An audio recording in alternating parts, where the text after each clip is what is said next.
سینکڑوں سال پہلے. آج کے کسی عالم کی بات بتاتا تو لوگ انکار کر. سینکڑوں سال. کہتے ہیں بلخ میں قحط پڑ گیا, لوگ ہجرت کر کے سمرقند آ گئے. ایک سیدوں کا خاندان بھی آیا, ایک ایسی خاتون بھی آئی جس کے ساتھ 3 بیٹیاں تھی, بیٹا بھی کوئی نہیں, خاوند فوت ہو گیا. مسجد کے ساتھ مہمان خانے بنے ہوتے تھے, وہاں اس نے بچوں کو ٹھہرایا اور نکلی سمرقند میں کہ کوئی آدمی مل جائے اور اس سے کہوں کہ تھوڑی سی مدد ہو. وہ چلتے چلتی ایک سیٹھ کے پاس, رئیس کے پاس پہنچی. جن لوگوں کے پاس دولت آتی ہے نا, وہ کئی دفعہ سخت جملے کہنے لگتے ہیں جو اللہ کو پسند نہیں آتے. وہ سیٹھ کے پاس گئی تو جا کے کہنے لگی میں غریب ہوں, پریشان ہوں, بلخ میں قحط ہے, سارا زمانہ جانتا ہے, تو میں اس لیے سمرقند آئی ہوں. بیٹیوں کا ساتھ ہے, نہ رہنے کو جگہ ہے, نہ کھانے کو روٹی ہے, نہ پہننے کو کپڑا ہے, مہربانی کر تھوڑی مدد کر. کہنے لگا ہو کون؟ تو اس سید زادی نے کان آگے کر کے, ہاں کسی پہ بھی حالات سخت آ سکتے ہیں, اللہ سے ڈرنا چاہیے. کان آگے کر کے نہ کہنے لگی میں سید زادی اور یہاں میرا اپنا کوئی نہیں, مہربانی کر. تو وہ سیٹھ صاحب, چودھری صاحب کہنے لگے مجھے کیسے پتا چلے گا تو سید ہے؟ تو سید زادی نے اپنا پلو کھولا اور اپنے آنسو دونوں آنکھوں سے صاف کیے. تو کہنے لگی اللہ تیرا بھلا کرے, میں ثابت نہیں کر سکتی کہ میں حضور کا خاندان, میرے پاس کوئی دلیل نہیں, میں نہیں بتا سکتی. چل ٹھیک ہے, چلی گئی.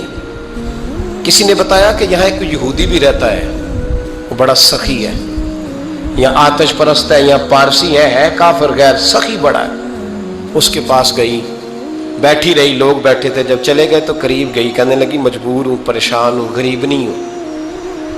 کہنے لگا بی بی تجھے کبھی دیکھا نہیں, سمرقند کی اتنی آبادی نہیں, میں سارے شہر, تو کون ہے؟ تو کہنے لگی تعارف نہ ہی پوچھے تو اچھا ہے. اس نے کہا چلو اگر پتہ چل جائے تو. کہنے لگی میں مسلمانوں کے نبی کی اولاد ہوں, مسلمانوں. اس نے کہا پیغمبر خدا کی اولاد. اٹھ کے کھڑا ہو گیا, بی بی کو ساتھ لیا, گھر گیا. کہنے لگا جو صاف ستھرا کمرہ ہے نا اسے پھر دھو ڈالو, ایک دفعہ پھر دھو ڈالو. کمرہ دھلایا, صاف کرایا. پھر کہنے لگا بی بی میرے برتن زیادہ صاف ستھرے نہیں, میں نئے نہ خرید کے لا دوں. پھر نئے برتن لایا. پھر اپنے بچوں سے کہنے لگا اونچا نہ بھولنا کہ سیدہ فاطمہ کی شہزادیاں آئی ہیں, یہاں کوئی شخص اونچی بات نہ کرے. پھر کہنے لگا بی بی جو میرا بالکل طیب اور حلال رزق ہے نا, یہ اس میں سے لنگر ہے, لیکن چونکہ میں غیر مسلم ہوں, مجھے سلیقے نہیں آتے, جیسا تیسا بھی ہو نا اسے قبول کر لینا.